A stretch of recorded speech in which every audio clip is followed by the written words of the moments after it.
അസ്സലാമു അലൈക്കും. യാസർ ഇഷൽ എന്ന് പറയുന്ന ഒരാള് ആരെന്ന് എനിക്കറിയില്ല, കുറച്ച് കാര്യങ്ങൾ ഇങ്ങനെ പറഞ്ഞു. സ്വാഭാവികമായിട്ടും അതിന് മറുപടി പറയൽ നിർബന്ധമാണ്. ഞാൻ പറയുന്ന മറുപടിയുമായി ബന്ധപ്പെട്ട് ആർക്കെങ്കിലും എന്തെങ്കിലും സംശയമുണ്ടെങ്കിൽ എന്നെ കോണ്ടാക്ട് ചെയ്യാവുന്നതാണ്. ഒന്ന്, അദ്ദേഹം എന്നെ പരിചയപ്പെടുത്തിയത് തന്നെ തെറ്റാണ്. ഞാൻ പുൽവട്ട സ്വദേശിയാണ്. 4ാം തരം വരെ GLPS സ്കൂൾ പുൽവട്ടയിൽ പഠിച്ചു. 5 മുതൽ 10 വരെ കരുവാരകുണ്ട് ഹൈസ്കൂളിൽ പഠിച്ചു. 981 SLC ബാച്ചാണ്. പ്രീ ഡിഗ്രി ഞാൻ പഠിച്ചത് ഒരു പയനിയർ എന്ന് പറയുന്ന പാരലൽ കോളേജിലാണ്. ഡിഗ്രി മമ്പാട് MES കോളേജിലാണ്. ദാറുന്നജാത്തിൽ ഞാൻ പഠിച്ചിട്ടില്ല. ഞാൻ പഠിച്ചു എന്നാണ് പറഞ്ഞത്. അതുകൊണ്ട് എന്നെ അറിയില്ല എന്ന് ഞാൻ മനസ്സിലാക്കുന്നു. ഇദ്ദേഹം ഉൾപ്പെടെ അദ്ദേഹം പരാമർശിക്കപ്പെട്ട ഒരു വ്യക്തികളുമായി ഒരു വ്യക്തിവൈരാഗ്യവും എനിക്കും ഇല്ല എന്ന് ആമുഖമായി അറിയിക്കുകയാണ്. ഇവിടെ നടന്നത് നിയമന വിവാദം എന്ന് പറഞ്ഞ് ഇതിനെ വെളുപ്പിക്കാൻ ശ്രമിക്കണ്ട. എന്താണ് യഥാർത്ഥത്തിൽ നടന്നത്? ദാറുന്നജാത്ത് ഓർഫനേജ് UP സ്കൂൾ തുടങ്ങുന്നത് 95-ലാണ്. അവതാരകന്റെ ശ്രദ്ധയിൽപ്പെടുത്തുന്നു.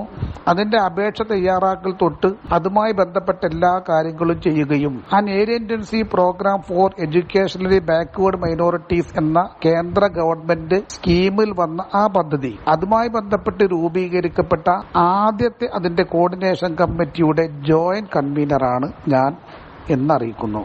ഇവിടെ ചർച്ച ചെയ്യപ്പെടുന്ന വിഷയം വേറെന്താ? പേര് ഞാൻ പറയാൻ ആഗ്രഹിക്കുന്ന ഒരു വ്യക്തിയുടെ മോൾ, അദ്ദേഹം ജോലി എടുക്കാതെ ശമ്പളം വാങ്ങി എന്നതാണ് ഒരു പരാതി. മറ്റ് 2 ടീച്ചേഴ്സിനെ കുറിച്ചുള്ള പരാതി, അവർ 2 ഇടങ്ങളിൽ നിന്ന് ശമ്പളം വാങ്ങി എന്നുള്ളതാണ്. അത് ഞാൻ വിശദീകരിച്ചു തരാം. അതിനിടയിൽ പേര് പറയുന്നതിൽ വിരോധമൊന്നുമില്ല. സുലാഫയെ പരിചയപ്പെടുത്തി. 4ാം ക്ലാസ് വരും 8ാം ക്ലാസ് വരും ഒന്നുമല്ല. ഡിഗ്രി നജാത്ത് ഇംഗ്ലീഷ് മീഡിയം സ്കൂളിൽ 7ാം തരം വരെ പഠിച്ചു. CBSEയിൽ 8 മുതൽ 12ാം ക്ലാസ് വരെ ദാറുന്നജാത്ത് ഹയർ സെക്കൻഡറി സ്കൂളിലാണ് പഠിച്ചത്. ഡിഗ്രി എടുത്തത് Najath college of science and ടെക്നോളജിയിൽ നിന്നാണ്. BEd എടുത്തത് റഹ്മാൻ ഫൈസിയുടെ സ്ഥാപനമായ കാവന്നൂർ മജ്മയിൽ നിന്നാണ്. ഇതിലൊന്നും ആർക്കും തർക്കമില്ല. പിന്നെ എന്താണ് തർക്ക വിഷയം? നേരത്തെ സൂചിപ്പിച്ച UP സ്കൂള് 95 മുതൽ 2004 വരെ പ്രവർത്തിച്ചിരുന്നത് അൺഎയ്ഡഡ് മേഖലയിലാണ്. അതായത് അവിടുത്തെ ഒരു ജീവനക്കാരനും ഒരു ശമ്പളവും കിട്ടിയിട്ടില്ല. ആരായിരുന്നു 2004 വരെയുള്ള അധ്യാപകർ? ഇന്നലത്തെ എന്റെ 44 മിനിറ്റുള്ള ഒരു വോയിസ് ഇതൊക്കെ ഞാൻ പറഞ്ഞിട്ടുണ്ട്, സംഘടിപ്പിച്ചാൽ കിട്ടും. ഈ 2004 വരെയുള്ള അധ്യാപകർ T Muhammad master head master, Poolamanna സ്വദേശിയാണ്, തെച്ചോടൻ ഹൗസ്. രണ്ടാമത്തത് ഹിന്ദി അധ്യാപകനാണ്. ഇയാള് സൂചിപ്പിച്ചതുപോലെ നൌഷാദ് മാസ്റ്റർ, പുഞ്ച എന്നാണ് അറിയപ്പെടുക. ഇപ്പൊ പുന്നക്കാട് താമസിക്കുന്നു. മൂന്നാമത്തത് അൻവർ സാദത്ത്, ബെമ്മുള്ളി ഹൗസ്, തരിശ് PO. 4ാമത്തത് സുലൈമാൻ U ഉൽപ്പില, കൂരാട് സ്വദേശിയ മാളിയക്കൽ, മാത്സ് അധ്യാപകനാണ്. 5ാമത് മൂസ M ചോക്കാടാണ്. ഈ 5 അധ്യാപകരെ കൊണ്ടാണ് സ്കൂൾ ഓടിയിരുന്നത്. 2004 മുതൽ ഒരു കാര്യം ചെയ്തു. സ്കൂളിന് എയ്ഡഡ് പദവി ലഭിക്കും എന്ന പ്രതീക്ഷയോടുകൂടി ഡിവിഷൻ കൂട്ടാൻ തുടങ്ങി. മറ്റത് 3 ഡിവിഷനേ ഉണ്ടായിരുന്നുള്ളൂ. 5ാം ക്ലാസ് ഒരു ഡിവിഷൻ, 6, 7 ഇത്രേ ഉണ്ടായിരുന്നുള്ളൂ. 3 ഡിവിഷൻ ഈ ടീച്ചേഴ്സ് മതി. ഒരു ഡിവിഷന് 1.5 ടീച്ചർ, അതാണ് ആനുപാതികം. അപ്പൊ 2004 മുതൽ ഇവർ എന്ത് ചെയ്തു? അതുവരെ ജോലി ചെയ്തിരുന്ന ആളുകൾക്ക് അടിസ്ഥാന ശമ്പളം കിട്ടി, ബേസിക് സാലറി. ചെറിയ സംഖ്യ ഒന്നുമല്ല, അവതാരകനെ അറിയാത്തത് കൊണ്ടാണ്. അന്ന് എല്ലാ ഗവൺമെന്റ് UP സ്കൂൾ ടീച്ചേഴ്സിനും കൊടുത്തിരുന്ന ബേസിക് സാലറി തന്നെയാണ് കൊടുത്തത്. 4000 രൂപയെ കൊടുത്തത്. ഒന്ന് കൊടുത്തില്ല, ഡിയർനെസ് അലവൻസ്, അതായത് ക്ഷാമബത്ത. മറ്റൊന്ന് HRA, ഹൗസ് റെന്റ് അലവൻസ്. ഇത് കൊടുത്തിട്ടില്ലായിരുന്നു. ഇത് 3ഉം കൂടി കൊടുക്കുമ്പോഴാണ് മുഴുവൻ ശമ്പളമായി മാറുക. ആദ്യം ഇവർക്ക് അടിസ്ഥാന ശമ്പളം കൊടുക്കാൻ തീരുമാനിച്ചു. കുറച്ചു കാലങ്ങൾക്ക് ശേഷം KSR പ്രകാരം ഇവർക്ക് HRയും D ഒക്കെ കൊടുത്ത് സാധാരണ എല്ലാ ഗവൺമെന്റ് അധ്യാപകരെ പോലെ പരിഗണിച്ച് അത്രയും ശമ്പളം കൊടുക്കാനും തീരുമാനിച്ചു. അത് ഞാൻ നേരത്തെ സൂചിപ്പിച്ച ഈ 5 അധ്യാപകർക്ക് മാത്രമായിരുന്നു. കാരണം ഇത് എയ്ഡഡ് പദവി സ്കൂളിനില്ല. അക്കാലം അത്രയും ശമ്പളമില്ലാതെ ജോലി ചെയ്ത 238 ടീച്ചേഴ്സിന് മാത്രമാണ് ഈ സൗകര്യങ്ങളൊക്കെ കിട്ടിയത്. കൃത്യമായി എണ്ണം പറഞ്ഞ ഓർഡർ ഇട്ടത്. അപ്പൊ ധാരാളം ഇതിന്റെ ഒരു കോർഡിനേഷൻ കമ്മിറ്റിയുടെ ഇതിന്റെ പുറകിലങ്ങനെ കൂടി. അങ്ങനെ പുതിയ ഡിവിഷൻ കിട്ടുമെന്നുള്ള പ്രതീക്ഷയിൽ 2004 നിഷാത്ത് സുൽത്താന ജൂൺ 12 അവിടെ നിയമിക്കപ്പെട്ടു. അതൊരു വിഷയമാണ്. ഇവിടെ വന്ന വിഷയം എന്താ? റൈഹാനത്ത് അവിടെ നിയമിക്കപ്പെട്ടു 2008 ജൂൺ 1. റെക്കോർഡിൽ എങ്ങനെ കാണുന്നത്? ഇതൊന്നും ഞാൻ പറഞ്ഞതല്ല, പരാതിക്കാരൻ പറഞ്ഞതല്ല. പരാതിക്കാരൻ പറഞ്ഞത് ഒന്ന് മാത്രമാണ്. ഇന്നെ സ്കൂളിൽ പണിയെടുക്കാതെ ശമ്പളം വരക്കിയ ആളുണ്ട്, 2 ഇടത്തുനിന്ന് പണിയെടുത്ത് 2 ഇടത്തുനിന്നും ശമ്പളം വാങ്ങിയ ആളുണ്ട്. ഇതേ പറഞ്ഞിട്ടുള്ളൂ. അന്വേഷിച്ചതാരാ? വണ്ടൂർ AE ഓഫീസിൽ നിന്ന് 2023 ജൂലൈ 4 AEയും ടീമും വന്ന് രാവിലെ മുതൽ വൈകുന്നേരം വരെ അന്വേഷിച്ചു. അന്വേഷിക്കാൻ കൊണ്ട് ഉദ്ദേശിക്കുന്നത് ചോദ്യം ചോദിക്കലല്ല, റെക്കോർഡുകൾ പരിശോധിച്ചു. ആരുണ്ടാക്കിയ റെക്കോർഡാ? ആ DNOUP സ്കൂളിലെ അധ്യാപകരോ അവിടുത്തെ ക്ലർക്ക് അവിടെ ഒരു പ്യൂൺ പോസ്റ്റേ ഉള്ളൂ, അവരുണ്ടാക്കിയ റെക്കോർഡാണ്. അവരാണ് അതിന്റെ കസ്റ്റോഡിയൻ, അവരാണ് അതിന്റെ സൂക്ഷിപ്പുകാർ. അവരോട് ചോദിച്ചു, അവർ റെക്കോർഡ് ഓരോന്നെടുത്തു. ആ റെക്കോർഡിന്റെ അടിസ്ഥാനത്തിൽ കൃത്യമായി നോക്കിയിട്ട് അവര് കണ്ടെത്തിയതാണ് നിഷാത്ത് സുൽത്താനയെ ജൂൺ 12 2004 നിയമിച്ചു. റൈഹാനത്ത് സിയെ 2008 ജൂൺ 1 നിയമിച്ചു എന്ന് അവർ കണ്ടെത്തിയതാണ്, ഞാൻ കണ്ടെത്തിയതല്ല, എന്റെ ആവശ്യവുമല്ല. അങ്ങനെ അവർ കൃത്യമായി പരിശോധന നടത്തിയിട്ട് റിപ്പോർട്ട് DPIക്ക് കൊടുത്തു. ഓരോന്ന് ഞാൻ പറയാനേ, ഉസ്താദ് നിയമിച്ചത് തന്നെയാണ് ആ കാലഘട്ടത്തിൽ. ആര് നിയമിച്ചു എന്നതിനല്ല തർക്കം. പിന്നെ ലിസ്റ്റ് ഇട്ട് ഇങ്ങനെ പറഞ്ഞു, ഇന്നാളെ കുട്ടികളൊക്കെ ഉണ്ട്, ഓരോരുത്തരുണ്ട്. ഞാൻ ഡേറ്റ് അങ്ങ് പറഞ്ഞു. അറബി കോളേജ് തുടങ്ങിയത് 26/7/95. അതിൽ ഒന്നാമത് നിയമനം കൊടുത്തിയത് അബ്ദുസലാം ഏറാടൻ ഹൌസ് വെട്ടത്തൂർ. അദ്ദേഹം ഇവിടെ നിയമിക്കപ്പെടുന്നതിന് മുമ്പ് 2 ഇടങ്ങളിൽ ജോലി ചെയ്തിട്ടുണ്ട് സർക്കാർ സ്കൂളിൽ. ഒന്ന് ചോക്കാട് പടയന്താൾ, മറ്റൊന്ന് കരുവാരകുണ്ട് തരിശ്. 2 ഇടങ്ങളിലും ജോലി ചെയ്യുമ്പോൾ അയാൾ താമസിച്ചിരുന്നത് നജാത്തിലാണ്. സ്വാഭാവികമായിട്ടും അദ്ദേഹത്തിന്റെ ഭക്ഷണം ഹലാലാകുന്നതിന് വേണ്ടി അന്ന് നജാത്തിന്റെ കീഴിലുള്ള പാരലൽ അറബിക് കോളേജിൽ ധാരാളം കുട്ടികൾ ഹോസ്റ്റലിൽ നിന്ന് പഠിച്ചിരുന്നു. ആ ഹോസ്റ്റലിൽ നിന്ന് പഠിച്ചിരുന്ന കുട്ടികൾക്ക് ഭാഷ പഠിപ്പിക്കാൻ വേണ്ടി ഇദ്ദേഹത്തെ ഉപയോഗപ്പെടുത്തിയിട്ടുണ്ട്. സൗജന്യമായി താമസിക്കുകയാണ്, സൗജന്യമായി ഭക്ഷണം കൊടുക്കുകയാണ്. അത് ഹലാലാക്കാൻ വേണ്ടി അയാളെ ലുഗത്ത്, കാരണം അയാള് റാങ്ക് ഹോൾഡറാണ്, അയാൾ പ്രീ ഡിഗ്രി സയൻസ് ഗ്രൂപ്പ് എടുത്ത് പഠിച്ച ആളാണ്, MA അറബിക്കുള്ള ആളാണ്, അക്കാലത്തെ BEഡും സെറ്റൊക്കെ ഉള്ള ആളാണ്. എല്ലാ പ്രാപ്തിയുള്ള ഒരാൾ ഉപയോഗപ്പെടുത്തിയിരുന്നു. അയാളുമായി ബന്ധപ്പെട്ടാ പറഞ്ഞത്, ഞാൻ കത്തയച്ചു ഒഴിവാക്കി, ഞാനല്ല കത്തയച്ചതും ഒഴിവാക്കതും, അയാളെ വോയിസ് ഇപ്പൊ എനിക്ക് വന്നുകൊണ്ടിരിക്കുകയാണ്. ഞാൻ ഈ വോയിസ് ഇടുന്ന സമയത്ത് അയാളുടെ വോയിസ് എനിക്ക് വന്നുകൊണ്ടിരിക്കുകയാണ്. 99 മാർച്ച് 3 ഹമീദ് വൈസി നിയമിക്കപ്പെടുന്നത്. 4 അബ്ദുൽ റഹീം കൊടശ്ശേരി, 5 മുഹമ്മദ് അസ്ലം പത്രക്കുളം. 3 പേരെ ഒന്നിച്ച് 99 മാർച്ച് 3, 4, 5 തീയതികളിൽ നിയമിച്ചിട്ടുണ്ട്. സലാം മാസ്റ്റർ കൂടാതെ 95 ജൂലൈ 31 ഇംഗ്ലീഷ് അധ്യാപകനെ നിയമിച്ചു. അതായിരുന്നു ഉബൈദുർ റഹ്മാൻ, മൂഴിക്കൽ സ്വദേശി, കോഴിക്കോടാണ്. അയാൾ ഇവിടെ നിയമിക്കപ്പെടുന്നത് കൊണ്ട് PV ഇംഗ്ലീഷ് മീഡിയം സ്കൂളിൽ അധ്യാപകനായിരുന്നു. പിന്നീട് നിയമിച്ചു. 6/9/2005 അഡീഷണൽ പോസ്റ്റ് കിട്ടി. ദാർനജാത്ത് യതീംഖാനയിൽ 3ാം ക്ലാസ്സിൽ പഠനം തുടങ്ങി. 10ാം ക്ലാസ്സിൽ ഫസ്റ്റ് ക്ലാസ്സോടുകൂടി പാസ്സായ ആദ്യത്തെ കുട്ടി. പ്രീ ഡിഗ്രി മുതൽ PG വരെ നജാത്തിന്റെ ചെലവിൽ മമ്പാട് കോളേജിൽ പഠിക്കുന്നു.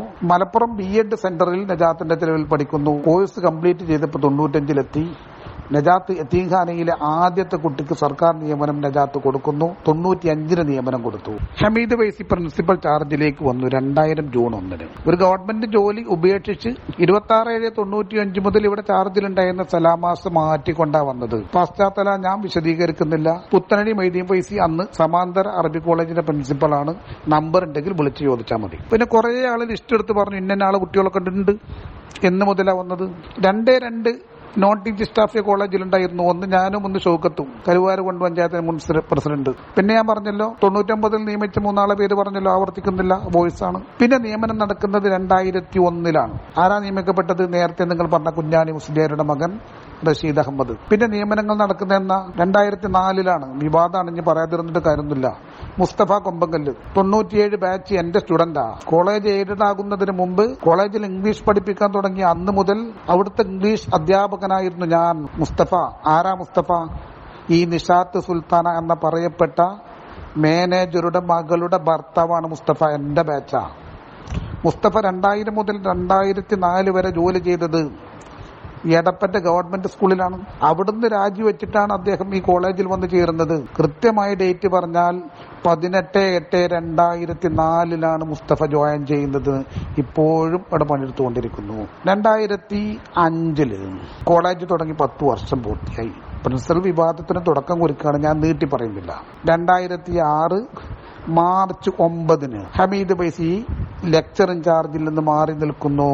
പകരം ഞാൻ നേരത്തെ സൂചിപ്പിച്ച നജാത്തിന്റെ സന്തതി അബ്ദുൽ മജീദ് മാസ്റ്റർ മാർച്ച് 10 പ്രിൻസിപ്പാളാകുന്നു.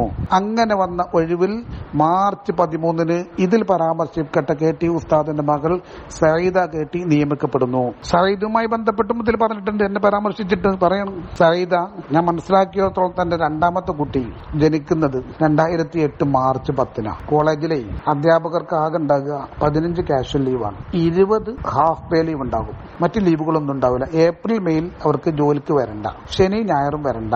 കലണ്ടറിൽ ചോന്നക്കം കാണുന്ന അന്നൊന്നും ഒരു വരണ്ട. അതാണ് നിയമം. അങ്ങനെ മാർച്ച് 10 പ്രസവിച്ചു. ഈ മാർച്ച് 10 പ്രസവിച്ച മെറ്റേണിറ്റി ലീവിലേക്ക് കടക്കണല്ലോ. ആ കാലത്ത് മെറ്റേണിറ്റി ലീവ് 135 ദിവസമായിരുന്നു. ഇന്നത് 180 ദിവസമുണ്ട്. സ്വാഭാവികമായിട്ടും ആ 20 ദിവസം ഹാഫ് പേ ലീവ് കമ്മ്യൂട്ടഡ് ലീവ് എടുക്കാനുള്ള സൗകര്യമില്ല. 3 വർഷം സർവീസുള്ള ഒരാൾക്ക് തന്റെ ഹാഫ് പേ ലീവ് കമ്മ്യൂട്ടഡ് ലീവാക്കി മാറ്റാൻ പറ്റൂ. പോസ്റ്റുകാരൻ അറിയുമെന്ന് എനിക്കറിയില്ല, വീഡിയോ എടുത്ത ആൾക്ക് നിയമം അറിയുമെന്ന് എനിക്കറിയില്ല. അല്ലെങ്കിൽ അത് എന്ത് ചെയ്യണം, ഹാഫ് പേ ലീവായിട്ട് എടുക്കണം. ഹാഫ് പേ ലീവായിട്ട് എടുത്തു കഴിഞ്ഞാൽ ശമ്പളം നഷ്ടപ്പെടും. അപ്പൊ സ്വാഭാവികമായിട്ടും എന്ത് ചെയ്തു, ആ ലീവ് അങ്ങനെ എടുത്തു. എന്നിട്ട് ഏപ്രിൽ മെയ് കൂടാതെ മെറ്റേണിറ്റി ലീവിൽ പ്രവേശിച്ചത് ജൂൺ 2-നാണ്. ജൂൺ 2 മുതൽ 135 ദിവസം ലീവിൽ കയറി. സ്വാഭാവികമായിട്ടും ഓഡിറ്റുകാർ വന്ന് പരിശോധിച്ചപ്പോൾ സർവീസ് ബുക്ക് പരിശോധനയിൽ മെറ്റേണിറ്റി ലീവിൽ കയറിയ ആള് ജൂൺ ആദ്യവാരത്തിൽ കണ്ടപ്പോൾ സംശയം ഉണ്ടാകും. അവരെന്ത് ചോദിച്ചു, കുട്ടിയുടെ ബർത്ത് സർട്ടിഫിക്കറ്റ് ചോദിച്ചു. സർവീസ് ബുക്കിൽ കുട്ടികളുടെ പേരും ഡേറ്റ് ഓഫ് ബർത്തും എഴുതി വെക്കണമെന്ന ആ പരിശോധനയിൽ ബോധ്യപ്പെട്ടു. മാർച്ച് 10 പ്രസവിച്ചത്, ശരിയാണ്. മെറ്റേണിറ്റി ലീവ് എടുക്കണമെങ്കിൽ പ്രസവം ലീവിന് ഇടയിൽ പെട്ടിരിക്കണമെന്നാണ് നിയമം. മാർച്ച് 10 പ്രസവിച്ച ഒരാൾക്ക് ജൂൺ 1 മുതൽ മെറ്റേണിറ്റി ലീവിൽ പ്രവേശിക്കാൻ പറ്റൂല. മാർച്ച് 10 മുമ്പ് മാർച്ച് 9 തുടങ്ങിയിരിക്കണം. ഇത് അവർ കണ്ടെത്തി. അവരെന്ത് പറഞ്ഞു, ഏപ്രിൽ മെയ് മാസങ്ങളിൽ ശമ്പളം വാങ്ങിയിട്ടുണ്ട്. അധ്യാപകർക്ക് ആ കാലത്ത് ശമ്പളം കിട്ടും. ആ ഇനത്തിൽപ്പെട്ട സംഖ്യ ഞാൻ എവിടെ റെഫർ ചെയ്യാതെ എന്ന് പറയുന്നത് 31,701 രൂപ ഓഡിറ്റുകാരുടെ നിർദ്ദേശപ്രകാരം തിരിച്ചടച്ചിട്ടുണ്ട്. പിന്നീട് അത് റെഗുലറൈസ് ചെയ്യാൻ വേണ്ടിയും പറഞ്ഞു. ഇവിടെ എന്താണ് ഞാനും സൈദ്യം തമ്മിലുള്ള വിവാദം എന്ന് എനിക്ക് മനസ്സിലായിട്ടില്ല. പിന്നെ അയാൾ പറയുന്നുണ്ട്, കെ അബ്ദുള്ളയുടെ മകൻ ഫത്താഹുണ്ട്. അങ്ങനെ നോൺ ടീച്ച് സ്റ്റാഫിന്റെ 2 പേരുള്ളത് 7 ആക്കി മാറ്റി ആദ്യത്തെ ഉത്തരവിറങ്ങിയത് 17/9/2004 ആ ഉത്തരവിൽ കൃത്യമായി പറഞ്ഞിരുന്നു, പുതുതായി കോളേജിൽ നിയമിക്കപ്പെടുന്ന ക്ലർക്ക് ഡിഗ്രിക്കാരനാവണം. അത് പതിവില്ലാത്തൊരു ഉത്തരവാണ്.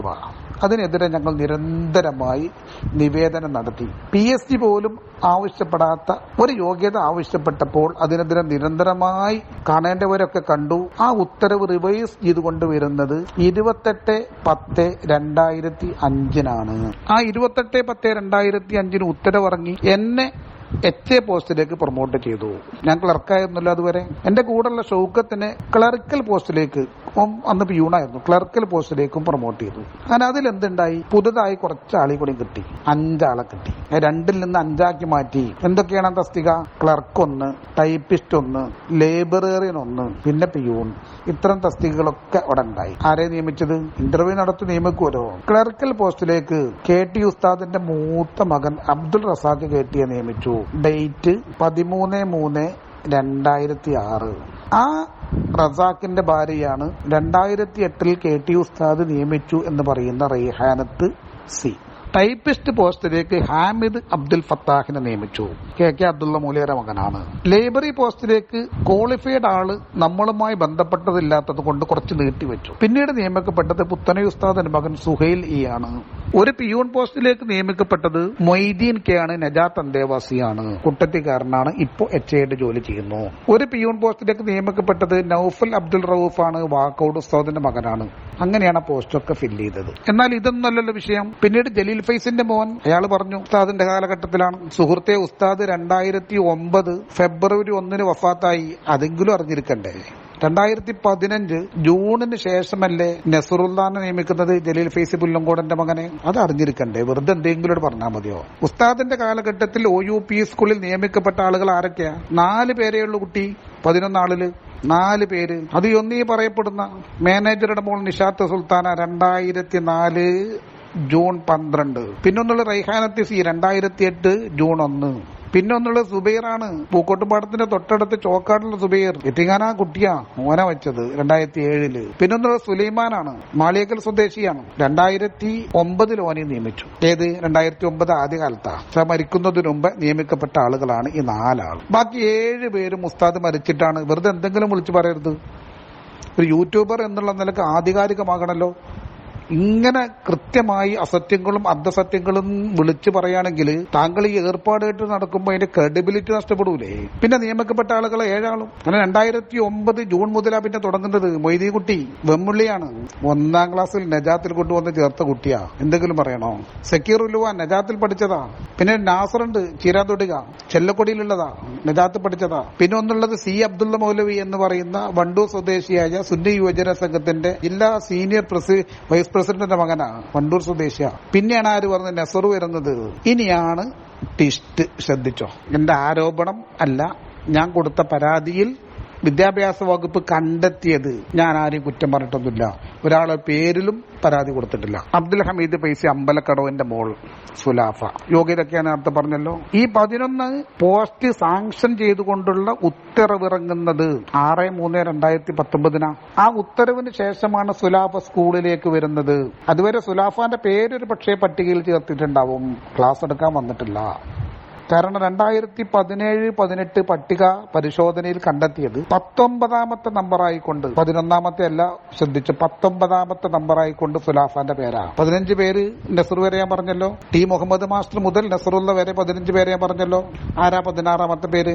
17ാമത്തെ പേരാരാ? 18 ആരാ? ഞാൻ അങ്ങനെ എണ്ണി പറഞ്ഞുതരാം. 15, 16, 17, 18 ഒക്കെ ഇങ്ങനെ നോട്ട് ചെയ്ത് വെച്ചോ. ആ വന്നത് ആരായിരുന്നു പറയുന്നത്? ഒരു മുഹമ്മദ് ഖലീഫ. പുതിയ നിയമനത്തിലും അവനെ 17 കാണിച്ചിരിക്കുന്നത്, 2017 അവന്റെ നമ്പർ.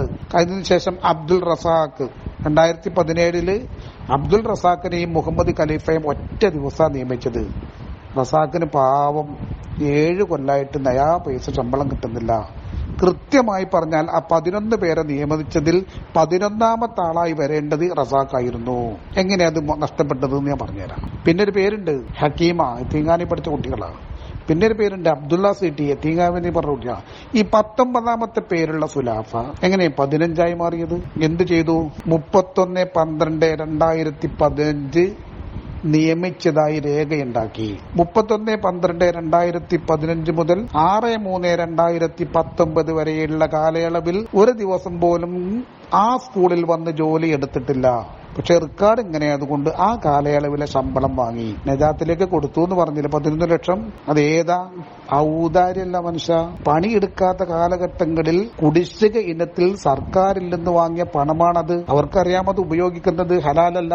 അതുകൊണ്ട് ഹലാൽ ആരുപയോഗിക്കേണ്ട, ഹലാൽ സ്വന്തം ഉപയോഗിക്കാത്തത് കൊണ്ട് നജാത്തിലേക്ക് കൊടുത്തതാണ്. അതാണ് ആ പണിയെടുക്കാത്ത കാലത്തെ ശമ്പളം. സർക്കാർ നിയമപ്രകാരം അത് കുറ്റമാണ്. അതാണ് അന്വേഷണ ഉദ്യോഗസ്ഥന്മാർ കണ്ടെത്തിയിരിക്കുന്നത്. ബോധ്യമായല്ലോ. മറ്റ് 2 പേരും എന്ത് ചെയ്തു? 2004 നിയമിക്കപ്പെട്ട ടീച്ചർ ജോലി ചെയ്തത് Najath college of science and ടെക്നോളജിയിലാണ്. അപ്രൂവലിന്റെ തൊട്ട് മുമ്പെയാണ് ഇങ്ങോട്ട് വന്നത്. ഇനി നിങ്ങൾ ആരും പേര് DNOUP സ്കൂളിലും ജോലി മറ്റിടത്തും ആകാൻ പാടില്ല എന്ന നിർബന്ധ സർക്കുലറിന്റെ അടിസ്ഥാനത്തിൽ അവർ പോരുകയാണ്. അതുവരെ അവർ പണിയെടുത്തത് ആ കോളേജിലാണ്. അതുകൊണ്ടാണ് 2 ശമ്പളം വാങ്ങിയെന്ന് പറഞ്ഞത്. പിന്നെ അവിടെ പോയിട്ടേ കോളേജൊക്കെ പൊട്ടി കുടിയിലേക്ക് പോയിട്ട് ട്യൂഷൻ എടുക്കാൻ പോയതൊന്നുമല്ല എന്നാണ് അങ്ങനെ പറയരുത്. ട്യൂഷൻ എടുക്കാൻ പോയതെന്നല്ല, റെഗുലർ അധ്യാപകരായിരുന്നു. BSc ഫിസിക്സ് എന്ന് പറയുന്ന കോഴ്സ് അവിടെ ഉണ്ടായിരുന്നു. അതിന്റെ കമ്പ്യൂട്ടർ സയൻസ് ആയിരുന്നു അതിന്റെ സബ്. പിന്നീട് അത് മാറ്റി കെമിസ്ട്രി ആക്കിയെന്ന് മാത്രം. അവിടുത്തെ മാത്സ് ടീച്ചറായിരുന്നു നിഷാത്ത് സുൽത്താന. കാരണം MSc മാത്സും BEd ഒക്കെ ഉണ്ട്, യോഗ്യത നല്ലോണം ഉണ്ട്. ഇനി ഒന്ന് പറയാലോ, ഞാൻ കുറ്റപ്പെടുത്തുന്നില്ല. എന്റെ വീടിന്റെ ഒരു 10-20 മീറ്റർ അപ്പുറത്താണ് വീട്. ഞാൻ പഠിപ്പിച്ചിട്ടുണ്ട്. മുസ്തഫാനെ ഞാൻ പഠിപ്പിച്ചിട്ടുണ്ട്, എന്റെ ഭർത്താവിനെ ഞാൻ പഠിപ്പിച്ചിട്ടുണ്ട്. എനിക്ക് ഇവരോട് വ്യക്തിവിരോധങ്ങളൊന്നുമില്ല. ഞാൻ ഇവരുടെ പേര് പരാമർശിച്ചത് കൊണ്ടല്ല അത് വന്നത്, അതെനിക്ക് പറയേണ്ടി വന്നതാണ്. ഇപ്പോ റൈഹാൻ ടിസി ആദ്യം നജാത്ത് ഇംഗ്ലീഷ് മീഡിയം സ്കൂളിലെ ലൈബ്രറിയനായിരുന്നു. എന്റെ 4 കുട്ടികൾ പഠിച്ചത് അവിടെയാണ്, നജാത്ത് ഇംഗ്ലീഷ് മീഡിയം സ്കൂളിലെ. ഈ പറയപ്പെടുന്ന സ്ഥാപനങ്ങളിലൊക്കെ PTA പ്രസിഡന്റ് 2-3 ടേം ആയ ആളാണ് ഞാൻ. നജാത്ത് ഇംഗ്ലീഷ് മീഡിയം സ്കൂളിന്റെ PTA പ്രസിഡന്റ് ആയിരുന്നു. നജാത്ത് ഹയർ സെക്കൻഡറി സ്കൂളിന്റെ PTA പ്രസിഡന്റ് ആയിരുന്നു. നജാത്ത് കണ്ണത്ത് കോളേജിന്റെ PTA പ്രസിഡന്റ് ആയിരുന്നു. അപ്പൊ എനിക്കിതൊക്കെ അറിയാലോ. അതുകൊണ്ടാണ് അങ്ങനെ പറഞ്ഞ ഡേറ്റ് ഇട്ട് പറഞ്ഞത്. ഇവിടെ ചെയ്തത് എന്താ? 2008 ജൂൺ 1 മുതൽ BEd എന്നാ എടുക്കുന്നത്. BEd ഇല്ലാത്ത മുമ്പേ റൈഹാനത്ത് നജാത്ത് ഇംഗ്ലീഷ് മീഡിയം സ്കൂളിലെ ജീവനക്കാരിയാണ്. അന്ന് ടീച്ചർ പോസ്റ്റിലല്ല ഉണ്ടായിരുന്ന, ലൈബ്രറിയൻ പോസ്റ്റിലാണ്. അല ഉസ്താദിന്റെ കുട്ടിക്ക് കിട്ടിയെന്നാണല്ലോ പറയുന്നത്. അല ഉസ്താദിന്റെ മോൾ ബുഹൈസ നിയമിക്കപ്പെടുമ്പോൾ 2021 നവംബർ 30 ഞാൻ റിട്ടയർമെന്റിന് കഴിഞ്ഞു പോകുന്ന പോസ്റ്റിലേക്കാണ്. വളരെ ശ്രദ്ധിച്ചോളൂ, നിങ്ങൾ ഡേറ്റ് ഇട്ട് കൃത്യം പറയാം. സംശയം തീർന്നു കാണും എന്ന് വിചാരിക്കുന്നു. അതുകൊണ്ടാണ് പറഞ്ഞത്, ഇവരും തന്നെ 11/11/2015 മുതൽ സർക്കാർ ശമ്പളം വാങ്ങുമ്പോ ഇവർ ആ സ്ഥാപനത്തിലില്ല. ഇവരുണ്ടായിരുന്നത് ഈ പറയപ്പെടുന്ന സ്ഥാപനങ്ങളിലാണ്. അവിടെ നിന്ന് ഇവർ ശമ്പളം വാങ്ങിയ രേഖകളുണ്ട്. കാരണം ഇതൊക്കെ മനുഷ്യന്മാരെ പഴയ പോലെ ഒന്നല്ലല്ലോ ശമ്പളം കൊടുക്കുക. ശമ്പളം കൊടുത്തത് എങ്ങനെ കൊടുക്കുക? ഒന്ന് ബാങ്ക് ത്രൂ ആണ് ശമ്പളം കൊടുക്കുക, രേഖകളില്ലേ? ശമ്പളം വാങ്ങുമ്പോൾ ജീവനക്കാർ എന്നുള്ള നിലക്ക് അവർക്ക് മറ്റ് ആനുകൂല്യങ്ങളൊക്കെ അല്ലേ, അതൊക്കെ വാങ്ങി ജോലി ചെയ്യുന്ന രേഖകൾ ഉണ്ടാവില്ലേ? എന്തെങ്കിലും പറയല്ല. അതിനാണ് 2 ശമ്പളം എന്ന് പറഞ്ഞത്. അല്ലാതെ ട്യൂഷൻ എടുക്കാൻ വേണ്ടി പട്ടിണി കടന്നതിന്റെ പേരിൽ പോയതല്ല. വെറുതെ പറഞ്ഞ് സെലിബ്രിറ്റി എന്നുള്ള നിലക്ക് അങ്ങനെ ആവണ്ട. സ്വാഭാവികമായിട്ട് മുസ്തഫാന്റെ ഭാര്യയാണ് നിഷാത്ത് സുൽത്താൻ. കോളേജിലെ അസിസ്റ്റന്റ് പ്രൊഫസറാണ്. കുഴപ്പമില്ലാത്ത ശമ്പളം വാങ്ങുന്ന ആളാണ്. പണിയെടുക്കാത്തതിന്റെ പേരിൽ പട്ടിണി കിടും എന്നുള്ള വിശ്വാസമൊന്നും ഞങ്ങൾക്കില്ല. ഇതേപോലെ എന്നെ പോലെ എയ്ഡഡ് കോളേജിലെ ജീവനക്കാരുന്ന റസാഖിന്റെ ഭാര്യ റെയ്ഹാൻ ടസി, ഇങ്ങനെ ഓരോരുത്തരേനും വന്നിട്ടുള്ളത്. അലവി സാഹിബിന്റെ മരുമകൻ എന്നുള്ള നിലക്ക് സുലൈമാനെ പരിചയപ്പെടുത്തിയല്ലോ. സുലൈമാൻ 3ാം ക്ലാസ് മുതൽ നജാത്ത് യത്തീംഖാനി പഠിച്ചിരുന്നതാ. Sulaiman pre degree 3rd year chance കൊടുത്തവന് റീകൂപ്പ് ചെയ്തുകൊണ്ട്. ഡിഗ്രി BSc കഴിഞ്ഞു മാത്സിൽ മമ്പാട് കോളേജിൽ നിന്ന്. ഫറൂഖ് ട്രെയിനിങ് കോളേജിൽ നിന്ന് ഓർഫനേജ് കോട്ടയിൽ BEഡും കഴിഞ്ഞു. BEഡും കഴിഞ്ഞ് ജോലിയിൽ കയറിയിട്ട് 3-4 വർഷങ്ങൾക്ക് ശേഷമാണ് അലവി സാഹിബിന്റെ മകളെ കിട്ടുന്നത്. അലവി സാഹിബിന്റെ മരുമകൻ എന്നുള്ള നിലക്കല്ല ജോലി കൊടുത്തത്, നജാത്തിന്റെ അന്തേവാസി എന്നുള്ള നിലക്കാണ് ജോലി കൊടുത്തത്. പിന്നെ പുതിയാപ്പിള ഏതാണ്, അതൊന്നും ആരുടെ അക്കൗണ്ടിൽ ഇടണ്ട. ആ കുട്ടി അതുപോലെ അലവി ഉസ്താദിന്റെ മകൾ ബുഹൈസ ഏത് കോട്ടയിലാണ് കയറിയത്? റിസർവേഷൻ കോട്ടുണ്ട്. ആർക്ക്? സാധാരണ ഫിസിക്കലി ഡിസേബിൾഡ് ആയ ആളുകൾക്ക് കോട്ടുണ്ട്. 4% കോട്ട. ദീർഘമായ വോയിസ് പറയേണ്ടി വരികയാണ്. കാരണം ഇനി ഒരു ഇത്തരത്തിലുള്ളൊരു വോയിസ് തിരിച്ചു വരരുത് എന്ന് കരുതിയിട്ട്. 1, 26, 51, 76 ഒരു കോളേജിൽ നിയമിക്കുമ്പോൾ, ഒരു എയ്ഡഡ് സ്ഥാപനങ്ങൾ നിയമിക്കുമ്പോൾ നിയമപ്രകാരം 1ാമത്തെ പോസ്റ്റ് നൽകേണ്ടത് ഹാൻഡിക്യാപ്ഡായ ആളുകൾക്ക്, അവരെ കോട്ടെ. പിന്നെ 26ാമത്തതും 51ാമത്തതും 76ാമത്തതും അങ്ങനെയാണ് കൊടുക്കേണ്ടത്. അങ്ങനെ നജാത്ത് കോളേജ് 26/7/95 ശേഷം ഒരൊറ്റ ഡിസേബിൾഡ് ആളുകളെ നിയമിക്കാത്തത് കൊണ്ട് ആ കോട്ടയിലാണ് അലവി സാഹിബിന്റെ മകൾക്ക് ജോലി കൊടുത്തത്. വെറുതെ കുറെ ലിസ്റ്റ് എണ്ണി പറയാനൊന്നും വേണ്ട. അതാണ് യഥാർത്ഥത്തിൽ സംഭവിച്ചത്. ഇവിടെ പറഞ്ഞ വാദം എന്താണ്? പണിയെടുക്കാതെ ശമ്പളം പറ്റിയിട്ടുണ്ട്, 2 ഇടത്തുനിന്ന് ജോലി ചെയ്ത് 2 ഇടത്തുനിന്ന് ശമ്പളം വാങ്ങിയിട്ടുണ്ട്. ഇത് കണ്ടെത്തിയത് മനുഷ്യന്മാരെ ഡിപ്പാർട്ട്മെന്റ് ഏതാ? വിദ്യാഭ്യാസ വകുപ്പാ. ഇയാൾ സൂചിപ്പിച്ചില്ലേ നൌഷാദ് മാഷ്, അവരൊക്കെ ഉൾക്കൊള്ളുന്ന ഓഫീസ്. ആ ഓഫീസിൽ പരിശോധനക്ക് വന്നപ്പോൾ ഞാനല്ലല്ലോ പരിശോധന നടത്തിയത്, ഞാൻ അങ്ങോട്ട് പോയിട്ടില്ലല്ലോ. പരിശോധന നടത്തിയത് അവർ ചോദിച്ച റെക്കോർഡ് അവിടുന്ന് എടുത്തു കൊടുത്തതല്ലേ, അവരെ എഴുതിണ്ടാക്കിയ റെക്കോർഡല്ലേ അതൊക്കെ. ആ പട്ടിക മെയിൻറ്റെയിൻ ചെയ്തത്, സർവീസ് ബുക്ക് മെയിൻറ്റെയിൻ ചെയ്തത്, അക്യൂട്ടൻസ് രജിസ്റ്റർ മെയിൻറ്റെയിൻ ചെയ്തത്, സ്റ്റുഡൻസ് അറ്റൻഡൻസ് രജിസ്റ്റർ മെയിൻറ്റെയിൻ ചെയ്തത്, ഒരു വിദ്യാഭ്യാസ സ്ഥാപനം എന്നുള്ള നിലക്ക് സൂക്ഷിക്കേണ്ട മുഴുവൻ രേഖകളുടെയും കസ്റ്റോഡിയൻ അവിടുത്തെ ഹെഡ്മാസ്റ്റർ അല്ലേ. അവിടുത്തെ ഹെഡ്മാസ്റ്ററും സഹപ്രവർത്തകരുമല്ലേ ഉദ്യോഗസ്ഥന്മാരുടെ മുമ്പാകെ അഡ്മിഷൻ രജിസ്റ്റർ ഉൾപ്പെടെ കൊടുത്തത്. അപ്പൊ അവർക്കല്ലേ തകരാറ് പറ്റിയത്? ഇവരൊക്കെ നിയമിക്കപ്പെട്ട കൃത്യമായ തീയതികളും അനധികൃതമല്ലെങ്കിൽ എങ്ങനെയാണ് ഇൻസ്പെക്ഷൻ റിപ്പോർട്ടിൽ ഇത്രയും വലിയ മോശമായ രീതിയിലുള്ള പരാമർശങ്ങളൊക്കെ നടത്തുക? അതൊക്കെ നടത്തിയില്ലേ ഇവിടെ? അത് നടത്തിയ കാരണം ആരാണ്? അത് കൈകാര്യം ചെയ്തിടത്തേ തകരാറ് പറ്റിയത്. പിന്നെ ആരാണ് ഇവിടെ കട്ടു എന്നല്ല വാക്ക് പറഞ്ഞത്? കട്ടു എന്ന പദയോ ആരെങ്കിലും എവിടെയെങ്കിലും നടത്തിയാൽ ആരാണ് അതിന്റെ ഉത്തരവാദി? ഇവിടെ ആരും കളവ് ആരോപിച്ചിട്ടില്ല. ഇവിടെ ചെയ്തത് എന്താണ്? ഇങ്ങനെ ശമ്പളം പറ്റിയിട്ടുണ്ട്. പിന്നെ ഈ ശമ്പളം തിരിച്ചടക്കണം എന്ന് പറയുന്നത് വിദ്യാഭ്യാസ വകുപ്പാണ്. 1 കോടിയോളം എന്ന് പറയുന്നത് മാധ്യമക്കാരാണ്. അവരിൽ മാനദണ്ഡം എന്താ കണ്ടിരിക്കുക? 11/11/2015 മുതൽ ഇപ്പോ 2024 ആയില്ലേ. ഈ നവംബർ മാസം വന്നു കഴിഞ്ഞാൽ 9 കൊല്ലായില്ലേ. അപ്പൊ 8 കൊല്ലവും ചില്ലറത്തെ ശമ്പളം തിരിച്ചടക്കണമെന്നാ പറയുന്നത്. അതായത് അവർക്ക് നൽകിയ അപ്രൂവൽ ക്യാൻസൽ ചെയ്യണം. 18% ഇൻട്രസ്റ്റോട് കൂടിയിട്ട് ഇതുവരെ വാങ്ങിയ ശമ്പളം തിരിച്ചടക്കണം എന്ന് പറഞ്ഞാൽ കോടികൾ എത്തും. അതെങ്ങനെ എത്തുക? ആവറേജ് ഒരു അധ്യാപകനെ സംബന്ധിച്ചിടത്തോളം ഒരു കൊല്ലത്തിൽ ഏകദേശം ഒരു 3-3.5 ലക്ഷം രൂപ ശമ്പളത്തിലുണ്ടാവും. ശമ്പളം DA HR ഉൾപ്പെടെ ഉണ്ടാവും. ഒരു 3.5 ലക്ഷം. അപ്പോൾ സ്വാഭാവികമായിട്ടും ഒരു 8 കൊല്ലത്തിൽ കണക്കൂട്ടുമ്പോൾ 8×3 = 24, ഒരു 28 ലക്ഷം രൂപയെങ്കിലും ഒരാൾ വാങ്ങിയിട്ടുണ്ടാവും. 30 ലക്ഷത്തിന്റെ അടുത്ത്. ഈ 30 × 3 90 ലക്ഷമായില്ലേ. അതിന്റെ 18% ഇൻട്രസ്റ്റ് കണക്കൂട്ടിയാൽ അതും വരില്ലേ? അത് മാധ്യമക്കാർ കണക്കൂട്ടി പറഞ്ഞതാണ്. വേറെ ആരും അങ്ങനെ ആരോപണം ഉന്നയിച്ചിട്ടില്ല. കൊടുക്കേണ്ടി വരും, ഇത് കൊടുക്കണമെന്ന പക്ഷത്തിലൊന്നല്ല ഞങ്ങൾ നിൽക്കുന്നത്.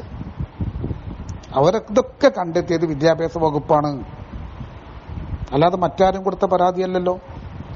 ഇവിടെ എവിടെയാണ് സ്ഥാപനത്തിന് തകരാറുണ്ടാകുന്നത്? ഇവിടെ എങ്ങനെ ദാറുൽ നജാത്തിനെ ബാധിക്കുന്നത്?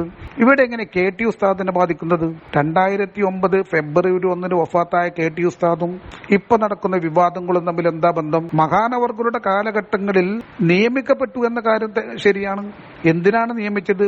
എവിടെയാണ് നിയമിച്ചത്? അവിടെ പണിയെടുക്കാനാണ് നിയമനം കൊടുത്തത്. അല്ലാതെ നിയമനം ഒരു ഭാഗത്തും ജോലി മറ്റൊരു ഭാഗത്തും അല്ലല്ലോ. നിങ്ങൾ പറഞ്ഞത് ശരിയാണ്, ആ കാലഘട്ടത്തിൽ ശമ്പളമല്ല, അതുകൊണ്ട് അവർക്ക് പണിക്ക് അപ്പുറത്ത് പോകേണ്ടി വന്നിട്ടുണ്ട്. അതിൽ നമുക്ക് രണ്ടഭിപ്രായങ്ങളൊന്നുമില്ല, ശരിയാണ്. പക്ഷെ എന്തുണ്ടാകേണ്ടിയിരുന്നു? നമ്മളിപ്പോ പറഞ്ഞത് പ്രശ്നങ്ങൾ ഉണ്ടാകുമ്പോഴാണല്ലോ ഇവിടേക്ക് എത്തുക. എന്ത് ചെയ്യേണ്ടിയിരുന്നു? എന്ന് മുതലാണോ ആ സ്കൂളിലേക്ക് വരാൻ തുടങ്ങിയത്?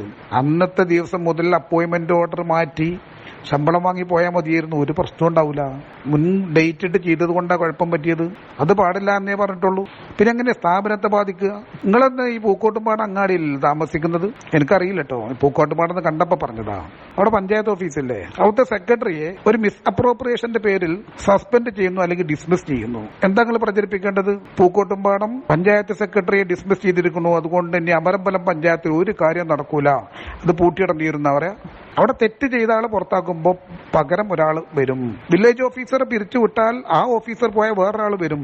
എന്നതുപോലെ ഇവിടെയും സംഭവിക്കുക, അത്ര മാത്രമേ ഉള്ളൂ. ഉപ്പ് തിന്നിട്ടുണ്ടെങ്കിൽ വെള്ളം കുടിക്കേണ്ടി വരും മാത്രമേ ഉള്ളൂ. തെറ്റ് ചെയ്തവരെ വിദ്യാഭ്യാസ വകുപ്പ് അന്വേഷണ പരിധിയിലാണ്. അവർക്ക് ബോധ്യപ്പെട്ടാൽ അവർക്കെതിരെ നടപടി ഉണ്ടാകും. അതിന് സ്ഥാപനമാകെ പൊളിച്ച് പന്തലിടേണ്ടി വരുമെന്ന രീതിയിൽ പ്രചരിപ്പിക്കുന്നത് ഒട്ടും ശരിയായില്ല. താങ്കൾ പറഞ്ഞ ഏത് കാര്യങ്ങളുമായി ബന്ധപ്പെട്ട്, താങ്കൾ യൂട്യൂബർ ആകാം, എനിക്കറിയില്ല. എന്റെ പേര് പരാമർശിച്ചതുകൊണ്ട് ഞാൻ പറയുന്നു, ഞാൻ പൂക്കോട്ടുംപാടി യമാനിയ ഇസ്ലാമിക് സെന്റർ അഡ്മിനിസ്ട്രേറ്റർ ആണ്. ഇപ്പോൾ ഇന്ന് ഞാൻ അവിടെ വന്നിരുന്നു. താങ്കൾ റെഡിയാണെങ്കിൽ നമ്മൾ ഒറ്റ റൂമിൽ ഇരിക്കുക. താങ്കൾക്ക് ചോദിക്കാവുന്നതൊക്കെ എന്നോട് ചോദിക്കുക. എന്റെ മറുപടി തൃപ്തികരമാണെങ്കിൽ മാത്രം അംഗീകരിച്ചാൽ മതി. ഞാനും അബീദ് പൈസിയും തമ്മിൽ വിഷയം ഉണ്ടായിരുന്നു എന്നത് 2009 ഉസ്താദിന്റെ വഫാത്തിന് ശേഷം ഒരു പ്രിൻസിപ്പൽ വിഷയവുമായി ബന്ധപ്പെട്ടുണ്ടായിട്ടുണ്ട്. ഞാൻ സൂചിപ്പിച്ച 2006 മാർച്ച് 10 നിയമിക്കപ്പെട്ട മജീദ് എന്ന പ്രിൻസിപ്പളിന്റെ മാറ്റി പകരം അമീദ് പൈസയ്ക്ക് പ്രിൻസിപ്പാളാകണം എന്നുള്ള പ്രശ്നം വന്നു. അവിടെ ഞാൻ എടുത്ത നിലപാട് നിയമപരമായി എങ്ങനെയാണോ അങ്ങനെ ആവാം. നിയമം അങ്ങനെ അനുവദിക്കുന്നില്ല. താങ്കൾക്കത് അറിയുമോ എന്ന് എനിക്കറിയില്ല. സാധാരണഗതിയിൽ പറ്റൂല. അവിടെ എന്താണ് പറഞ്ഞത്? ഒരു പ്രിൻസിപ്പൽ ഒരു പോസ്റ്റിലേക്ക് നിയമിക്കപ്പെടുന്നു. 1 വർഷം പൂർത്തിയാക്കുകയോ പ്രൊബേഷൻ ഡിക്ലെയർ ചെയ്യുകയോ ചെയ്താൽ കാലിക്കറ്റ് യൂണിവേഴ്സിറ്റിയിലെ സ്റ്റാറ്റ്യൂട്ട് പ്രകാരം KER പ്രകാരം KSR പ്രകാരം KSSR പ്രകാരം അയാൾ പോലും വിചാരിച്ചാൽ ആ പോസ്റ്റിൽ നിന്ന് മാറി നിൽക്കാൻ കഴിയില്ല. റീലിംഗിഷ് പോലും ചെയ്യാൻ പറ്റൂല.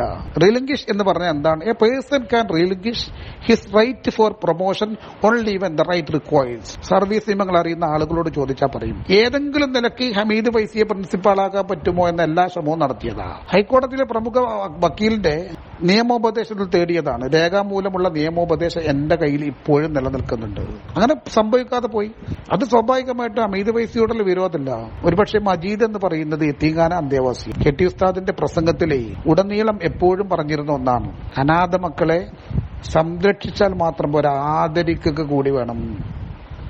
ഇവിടെ നമ്മൾ ഈ പറയപ്പെടുന്ന സുലാഫയെ നിയമിച്ചതിനോടല്ല തെറ്റ്. 11ാമത്തെ ആളായി നിയമിക്കപ്പെടേണ്ടിയിരുന്നത് അബ്ദുൾ റസാഖ് എന്ന് പറയുന്ന ഓർഫനേജ് കുട്ടിയായിരുന്നു. ആ സ്ഥാനത്താണ് സുലാഫ വന്നത്.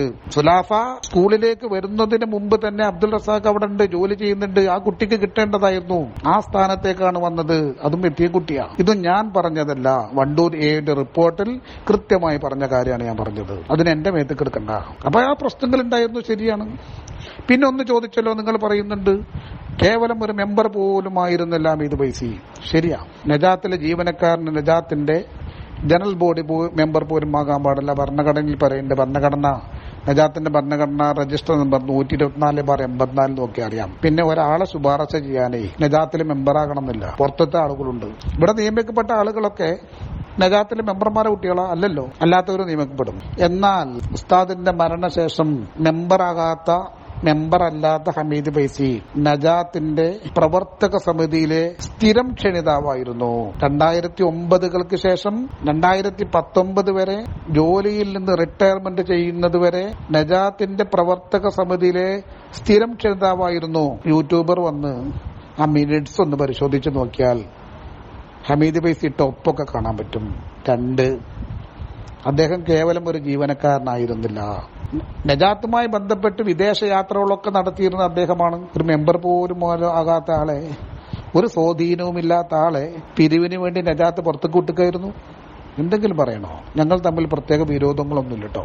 അതങ്ങനെ പറഞ്ഞ് എന്തെങ്കിലും പറയണ്ട എന്നർത്ഥം.